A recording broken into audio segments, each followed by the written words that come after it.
오늘 욥기의 말씀, 고난 주간 화요일 예배 욥기의 말씀 33장에 34장 바이블 타임 본문입니다. 엘리후가 계속 욥과 대화합니다. 그 전에 세 친구들은 계속 죄로 인한 고난에 대한 이야기를 각자의 위치에서 얘기를 했어요. 욥이 굉장히 억울했을 때 엘리후가 욥의 아주 긴 얘기를 한 다음에 세 명이 잠잠해졌고 엘리후가 드디어 등장합니다. 맞을 것 맞다고 하지만 좀 문제가 있는 것 같습니다 라고 말하면서 주님의 마음으로 외람되지만 어른들 앞에서 제가 얘기하겠습니다. 전체적으로 하나님에 대한 이야기들과 또 인생에 대한 이야기들을 쭉 합니다. 굉장히 좋은 중재자처럼 보일 뿐만이 아니라 또 전문가적인 하나님을 향한 이 경험뿐만이 아니라 분명한 인식들 또 통찰들로 빛나고 있는 것이 엘리후의 이야기입니다.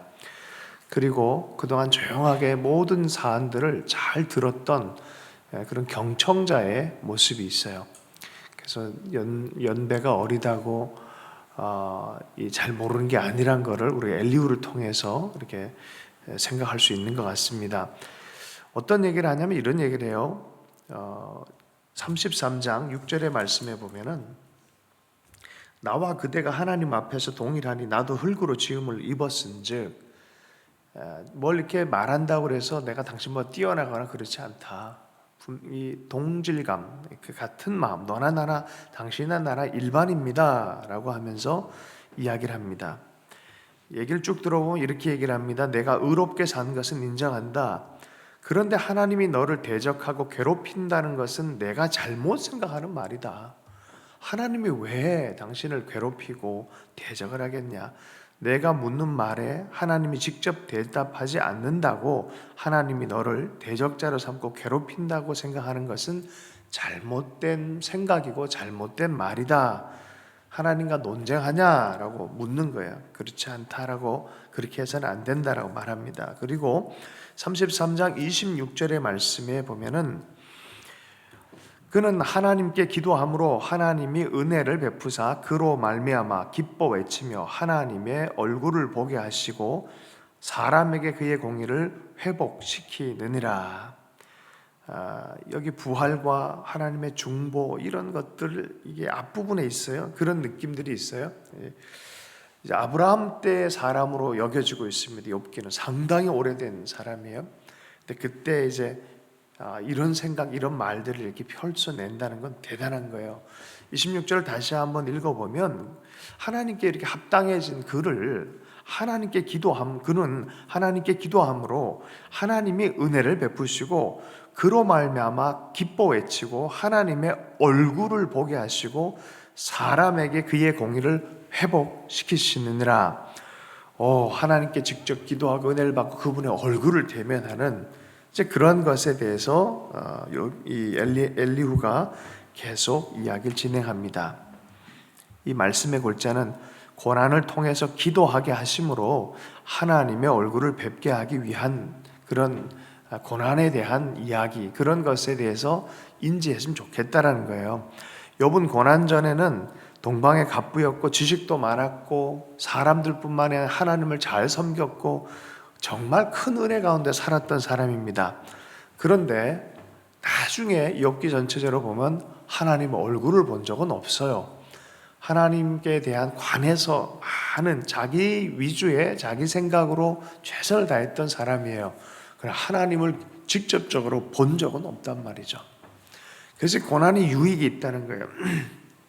그래, 자기 나름의 생각들, 우리가 보면은 나쁘진 않지만 자기 꾀, 자기 생각, 자기 지혜로 살려는 사람들이 많이 있어요.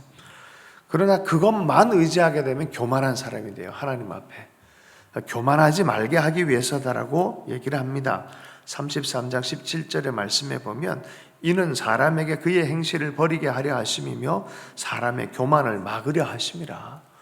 하나님께서 우리 삶을 오셔서 말씀하시고 경고하시고 하는 이런 모든 것들이 우리로 하여금 겸손하게 하기 위함이다. 그러니 너도 자꾸 자기 생각 의지 안에서 불평하지 말아라. 귀로 듣던 그 하나님이 이제 눈으로 뵙게 하신다라는 그 고백을 하게 되는 그런 시간들로 진입하고 있습니다. 욥기 34장 36절의 말씀에 보면은 그래서 결론을 이렇게 내요. 엘리후가 쭉 계속 33장 34장 엘리후가 자꾸 이런 논증적인 얘기를 쭉 풀어냅니다. 이게 찬찬 읽어보면 아주 재밌습니다. 36절에 보면 이렇게 무시무시한 얘기를 해요. 나는 욥이 끝까지 시험 받기를 원한다. 난 당신이 끝까지 시험 받기를 원한다. 이런 그 대답이 악인 것 같음이라. 당신의 삶이 아니라 당신의 말이 문제다라는 거예요. 말이. 생각이 문제라는 거예요. 35절 부분은 좀 더 원색적으로 얘기합니다. 35절 욥이 무식하게 말하니 그의 말이 지혜롭지 못하도다 하리라. 나는 욥이 끝까지 시험 받기를 원하는 이는 그 대답이 악인과 같음이라. 37절 그가 그의 죄에 반역을 더하여 우리와 어울려 손뼉을 치며 하나님을 거역하는 말을 많이 하는도다. 삶은 어떻게 보면은 자기 삶 하나님의 기준을 따라 살았을 줄 몰라요. 그러나 사실 마음부터 허물어지기 시작하면 행동도 허물어지고 가는 거예요. 말이 온전한 것이 참 온전하다라고 말해요. 그래서 난 죄 없는데 왜 나를 인정 안 해주고 나는 왜 이렇게 고난다고 왜 이러냐 이런 표현들. 여러분 욥은 이 말이 변화될 때까지 고난받게 돼 있어요. 말을 잘 할 줄 알아야 돼요. 선한 말을, 영향력 있는 유순한 말을 할 줄 아는 사람이 돼야 돼요. 어저께 우리 선교사님 이제 며칠 미루다가 한 선교사님 만났는데 옛날 생각이 나서 자기가 좋아하는 장모님이 전집을 하셨대요. 그래서 전집 이름이 전도사라는 데가 있다고. 그래서 어쨌든 전집에 데려가서 뭐 식사를 하는데 그 전집이라는 데가 약간씩 한 잔씩 하는 데가 있잖아요. 할머니 할아버지들이 어디 가서 이제 놀러 갔다 오시면서 흥겹게 술도 마시고 전도 막 먹고 하다가 갑자기 한 분이 어떤 논쟁이 막 붙은 거예요. 얼마나 거친 말을 하시는지 할머니가. 그래서 어느 순간 사람들이 스멀스멀 다 나가는 거예요. 나가면서 아주 그냥 아주 그랬어요. 그러면서 이게 정말 말의 변화가 참 되는 게 어렵겠구나. 그런데 요새 이제 오후기에 예레미야서를 주일마다 묵상하잖아요. 예레미야가 참 대단해요. 어떤 상황 안에 있어서도 할 말과 안 할 말을 정확하게 알고 해야 할 말은 반드시 하고 그리고 그 경계선을 넘어가지 않는 그 성품에 견고한 것이 있어요. 욥은 그런 것이 필요했다라고 얘기를 하는 거예요. 말과 중심으로부터 하나님을 바라보고 하나님을 경외하는 마음을 그 태도를 온전하게. 이런 사람이 어디 있어요 솔직히. 거의 우리가 한 10의 공력이라면 욥은 거의 1000만의 공력인데 그죠? 그런데도 이렇게 얘기 받는 거야. 온전하게 될 때까지 엘리후가 그렇게 되길 바란다라고 말하는 거예요. 오늘 신약 본문을 보겠습니다. 오늘 신약 본문은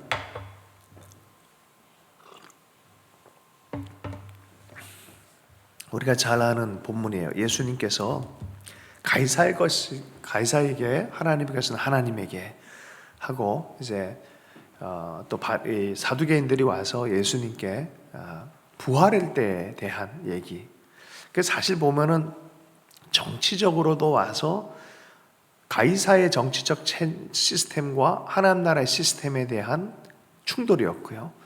또 바리새인들이 와서 부활에 대한 얘기를 하는 거지만 사실 왜 이 사두개인들이 이걸 싫어했냐면은 그 체제 자체가 가지고 있는 것들과 충돌이 일어나요. 이 사람들의 부활은 그냥 진짜 원래 몸을 다시 얻는 부활로 생각을 했어요. 원래 몸. 왜 그러냐면 그때 당시에 바로 전에 마카비 혁명 때 순교하면, 그러니까 이 성전 정화를 했잖아요. 이 돼지 피로 막 했던 걸 다 다시 찾아오는 엄청난 혁명이 일어났어요. 그래서 하나님께 충성하고 막 전쟁하러 나가고 순교할 때 이런 몸을 입는다라는 생각들이 있었어요. 그러니 바로 전에 성전 정화가 있었고 계속 그 흐름을 따라서 이 예화를 말하고 있는 거예요. 그러니까 성전 정화에 대해서 얘기를 해야만 하는 구조 안에서 이게 나오는 거예요. 그러면은 저분은 세금 안 내고 이 마카비 혁명처럼 현명을 이루어가지고 그때 당시에 신학적 전망으로 부활, 죽어도 순교한 사람은 부활한다, 뭐 이런 느낌으로 와서 이렇게 가는 거냐? 그러면 우리는 더 이상 세금 안 내도 안 내고 막 이렇게 투쟁했을 때 얻는 그런 부활의 몸을 얻는 그런 신학적 개념을 갖고 있냐? 이런 의미로도 질문이 가는 거예요, 이게 지금. 그래서 이 두 가지가 같이 들어가는 거예요. 부활과 세금 문제가 같이 들어가는 거예요, 지금. 그 전 역사가 그랬기 때문에. 자, 그러면 한번 이렇게 들어가 보면은 예수님 바로 어렸을 당시에도 그런 일이 있어요. 납세 운동이 있었어요. 납세하지 말자. 하나님 나라 운동을 하자. 그러니까 가지고 왔어요. 예수님 당시는 이렇게 납세 반대 운동을 하는 하나님 나라 운동을 전개하는 겁니까? 뭡니까? 라고 물어보는 거예요. 그랬더니 주님이 뭐라고 합니까? 뭐라고 해요? 하나님의 것은 하나님에게, 가이사의 것은 가이사에게. 아주 묘한 얘기를 하시는 듯 보이지만 이건 아주 정확한 이야기를 하는 거예요. 왜냐하면은 아니다 그러면은 과거의 운동이랑 똑같은 거예요. 내지 마 그러면 과거의 운동이랑 똑같은 거예요. 근데 이게 내라라고 말하니까 이게 뭐지? 라는 생각이 딱 드는 거예요. 이 동전에 대한 이거를 보면은 좀 이해를 할 필요가 있습니다. 그 동전에 뭐라 써 있냐면 가이사 티베리우스 신의 아들, 거룩한 아구스투스의 아들, 이렇게 돼 있고요. 그 다음 면에는 이렇게 돼 있어요. 폰티펙스 막시무스. 요거는 제사장이란 뜻입니다. 팍스 여신의 형상이 있다 그래요. 평화를 상징하는 여신의 모습이 있어요. 이게 뭐냐면 제국에서 이 세금 문제는 되게 중요한 것이었어요. 너희가 이 세금을 내면 이러한 평화가 너희에게 있을 거다라고 말하는 거예요. 로마의 평화.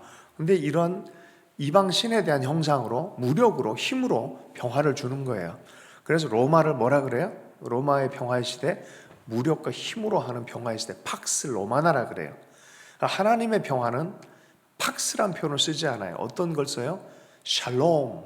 하나님의 평화는 힘의, 제국의 평화가 아니에요. 자, 그런데 여기에 세금을 주라는 거예요. 두 번째 있습니다. 그렇지 않으면이라는 조건이 있어요. 너희들이 이렇게 내지 않으면 너희들은 십자가형을 당할 것이다. 바로 전에 그런 일이 많았어요. 수많은 사람들이 반세금 운동을 하다가 십자가에 죽어나갔어요. 그러니까 가이사가 원하는 게 뭐예요? 세금 아니면 죽음이었어요. 세금 아니면 죽음이었어요. 십자가의 죽음이었어요. 가이사의 것은 가이사에게, 하나님의 것은 하나님에게. 여러분, 가이사의 것은 정확하게 예수님께서 드렸어요. 주었어요. 그리고 하나님께 순종을 함으로 자신의 삶을 하나님께 드렸어요. 그러면서 하나님의 나라가 그렇게 1차원적인 하나님 나라가 아니라는 것들을 말하고 있습니다. 세금을 바쳐라. 그러지 않으면 바치면 평화이지만 바치지 않으면 십자가이다 라는 부분의 의미로 우리가 재해석할 수도 있어요.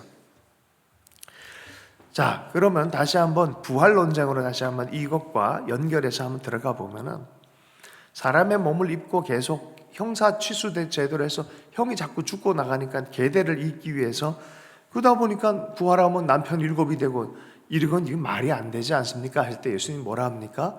너희가 부활을 오해했다라고 말해요. 너희가 천사가 될 것이다라고 말하지 않고 천사와 같은 이라는 표현을 써요. 그 몸은 예수 그리스도의 부활은 옛 몸과 똑같지가 않았어요. 그래서 부활한 예수를 봤을 때 사람들이 잘 알아보지 못하는 것이 부활체가 됐다 그래요.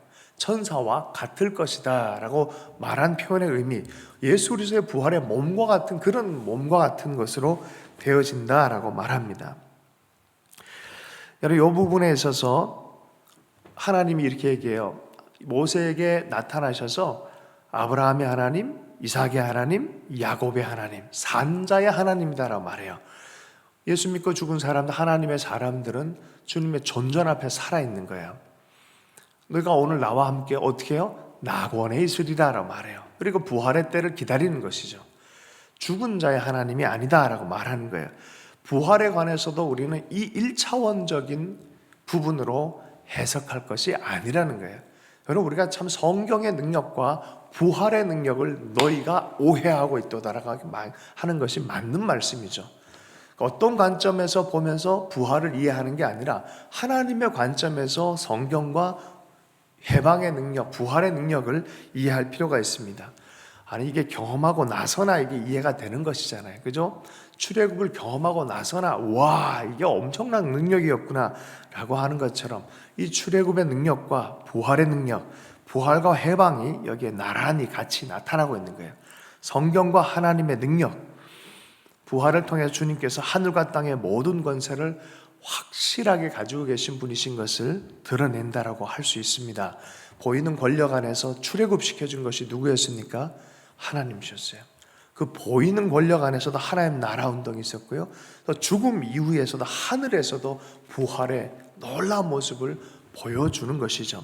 하늘과 땅의 모든 권세를 가지신 분이라는 방점을 찍을 수가 있는 것입니다.